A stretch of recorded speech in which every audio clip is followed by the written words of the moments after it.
Philip the Evangelist by Alexander Maclaren. But Philip was found at Azotus, and passing through, he preached in all the cities, till he came to Caesarea. Acts 8, verse 40. The little that is known about Philip, the deacon and evangelist, may very soon be told. His name suggests, though by no means conclusively, that he was probably one of the so-called Hellenists, or foreign-born and Greek-speaking Jews. This made the more probable because he was one of the 7 selected by the church, and after selection appointed by the apostles, to dispense relief to the poor.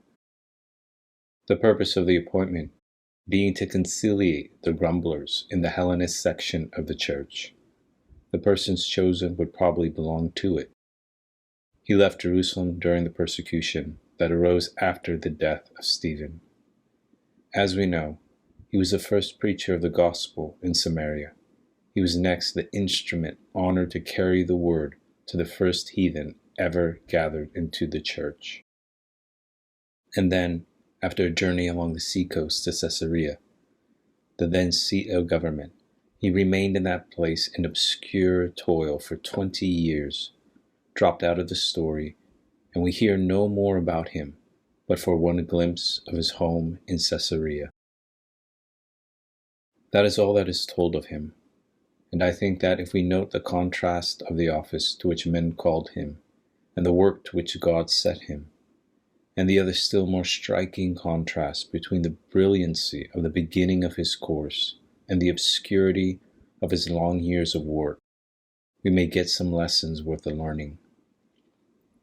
I take then not only the words which I read from my text, but the whole of the incidents connected with this man as our starting point now, and I draw from them 2 or 3 very well worn, but nonetheless needful pieces of instruction. 1. First, then, we may gather a thought as to Christ's sovereignty in choosing his instruments. Did you ever notice that events exactly contradicted the notion of the church and of the apostles in the selection of Philip and his 6 brethren? The apostle said, "It is not reason that we should leave the word of God and serve tables. Pick out 7 relieving officers, men who shall do the secular work of the church and look after the poor, and we will give ourselves to prayer and to the ministry of the word." So said man. And what did facts say? That out of these 12 who were to give themselves to prayer and the ministry of the word, we never hear that by far the larger proportion of them were honored to do anything worth mentioning for the spread of the gospel. Their function was to be witnesses, and that was all. But on the other hand, of the men that were supposed to be fitted for secular work, 2 at all events had more to do in the expansion of the church and in the development of the universal aspects of Christ's gospel than the whole of the original group of apostles. So Christ picks his instruments. The apostles may say, "These shall do so and so, and we will do so and so." Christ says, "Stephen shall proclaim a wider gospel than the other 12 at first had caught sight of, and Philip shall be the first that shall go beyond the charmed circle of Judaism and preach the gospel." It is always so. The Thuringian miner's son shall shake the Roman church to its foundations. The Bedfordshire tinker shall write Pilgrim's Progress. The Northamptonshire cobbler shall be the first man to lay foreign missions upon the conscience of the modern church. Christ chooses his instruments where he will, and it is not the apostle's business, nor the business of an ecclesiastic of any sort, to settle his own work or anybody else's. The commander-in-chief keeps the choosing of the men for special service in his own hand. The Apostolic College said, "Let them look after the poor, and leave us to look after the ministry of the word." Christ says, "Go and join thyself to that chariot, and speak there the speech that I shall bid thee." Brethren, Do you listen for that voice calling you to your task, and never mind what men may be saying? Wait till he bids, and you will hear him speaking to you, if you will keep yourselves quiet. Wait till he bids you, and then be sure that you do his bidding. Christ chooses his instruments, and chooses them often in strange places. 2. The next lesson that I would take from this story is the spontaneous speech of a believing heart. There came a persecution that scattered the church. Men tried to fling down the lamp, and all that they did was to spill the oil, and it ran flaming wherever it went. For the scattered brethren, without any apostle with them, with no instruction given to them to do so, wherever they went, carried their faith with them, and as a matter of course, wherever they went, they spoke their faith. And so we read that not by appointment, nor of set purpose, nor in consequence of any ecclesiastical or official sanction, nor in consequence of any supernatural and distinct commandment from heaven, but just because it was a natural thing to do, and they could not help it. They went everywhere, these scattered men of Cyprus and Cyrene, preaching the word. And when this Philip, whom the officials had relegated to the secular work of distributing charity, found himself in Samaria, he did the like. The Samaritans were outcasts, and Peter and John had wanted to bring down fire from heaven to consume them. But Philip could not help speaking out the truth that was in his heart. So it will always be. We can all talk about what we are interested in. The full heart cannot be condemned to silence. If there is no necessity for speech felt by a professing Christian, that professing Christian's faith is a very superficial thing. We cannot but speak the things that we have seen and heard, said one of the apostles, thereby laying down the great charter of freedom of speech for all profound convictions. Thy word was as a fire in my bones when I said, I will speak no more in thy name. So petulant and self-willed was I, and I was weary with forbearing, and ashamed of my rash vow, and I could not stay. Dear friends, do you carry with you the impulse for utterance of Christ's name wherever you go? And is it so sweet in your hearts that you cannot but let its sweetness have expression by your lips? Surely this spontaneous, instinctive utterance of this man, by which a living heart sought to relieve itself, puts to shame the dumb dogs that make up such an enormous proportion of professing Christians. And surely such an experience as his may well throw a very sinister light on the reality, nay, I will not say the reality, that would be too uncharitable, but upon the depth and vitality of the profession of Christianity which these silent ones make. 3. Another lesson that seems to me strikingly illustrated by the story with which we are concerned is the guidance of a divine hand in common life, and when there are no visible or supernatural signs. Philip goes down to Samaria because he must, and speaks because he cannot help it. He is next bidden to take a long journey from the center of the land away down to the southern desert, and at a certain point, there the Spirit says to him, Go, join thyself to this chariot. And when his work with the Ethiopian statesman is done, then he is swept away by the power of the Spirit of God, as Ezekiel had been long before by the banks of the river Chabor, and is set down, no doubt all bewildered and breathless, at Azotus, the ancient Ashdod, the Philistine city, down on the low-lying coast. Was Philip less under Christ's guidance when miracles ceased and he was left to ordinary powers?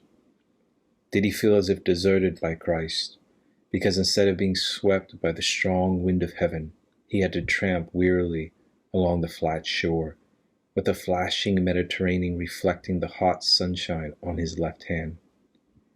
Did it seem to him as if his task in preaching the gospel in these villages through which he passed on his way to Caesarea was less distinctly obedience to the divine command than when he heard the utterance of the Spirit, "Go down to the road which leads to Gaza, which is desert"?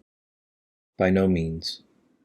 To this man, as to every faithful soul, the guidance that came through his own judgment and common sense, through the instincts and impulses of his sanctified nature, by the circumstances which he devoutly believed to be God's providence, was as truly direct divine guidance as if all the angels of heaven had blown the commandment with their trumpets into his waiting and stunned ears. And so you and I have to go upon our paths without angel voices or chariots of storm, and to be contented with divine commandments less audible or perceptible to our senses than this man had at one point in his career. But if we are wise, we shall hear him speaking the word. We shall not be left without his voice if we wait for it, stilling our own inclinations until his solemn commandment is made plain to us, and then stirring up our inclinations that they may sway us to swift obedience. There is no gulf for the devout heart between what is called miraculous and what is called ordinary and common. Equally in both doth God manifest his will to his servants, and equally in both is his presence capable of realization. We do not need to envy Philip's brilliant beginning. Let us see that we imitate his quiet close of life. 4. The last lesson that I would draw is this: the nobility of persistence in unnoticed work.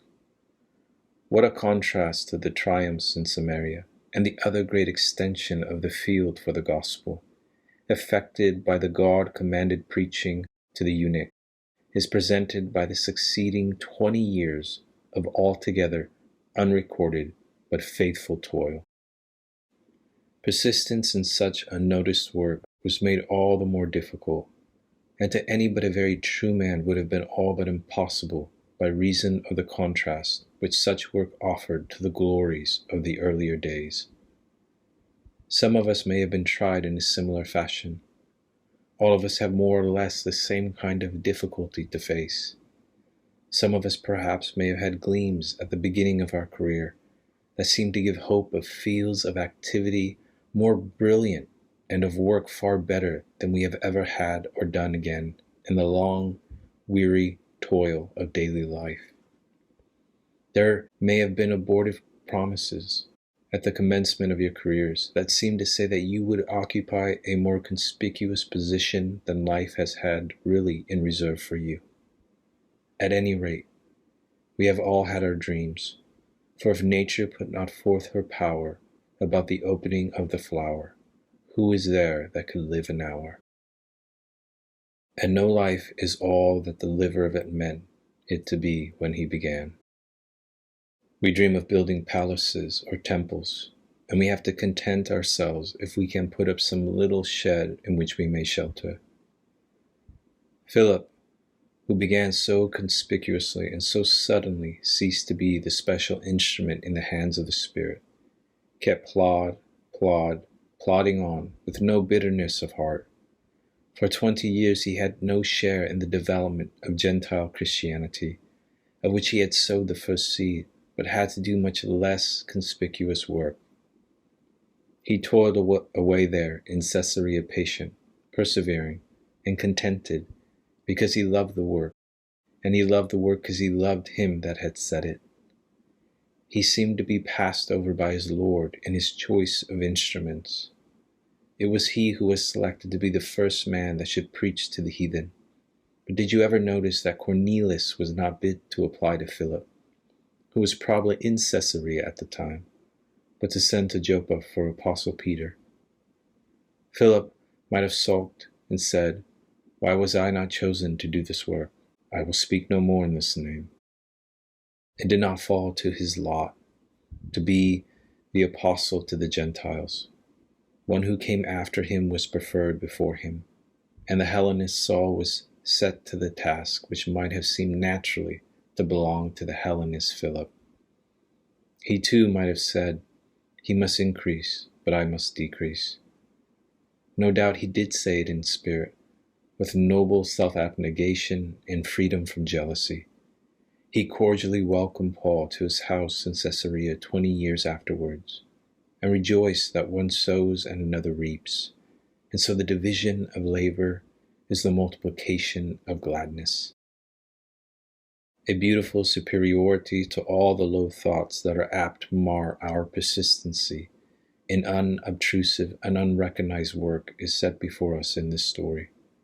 There are many temptations today, dear brethren, but with gossiping newspapers and other means of publicity for everything that is done, for men to say, "Well, if I cannot get any notice for my work, I shall not do it."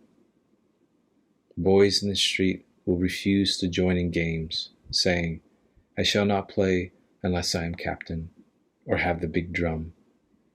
And there are not wanting Christian men who lay down like conditions. Play well thy part, whatever it is. Never mind the honor. Do the duty God appoints, and he that has the 2 mites of the widow in his treasury will never forget any of our works, and at the right time will tell them out before his Father and before the holy angels.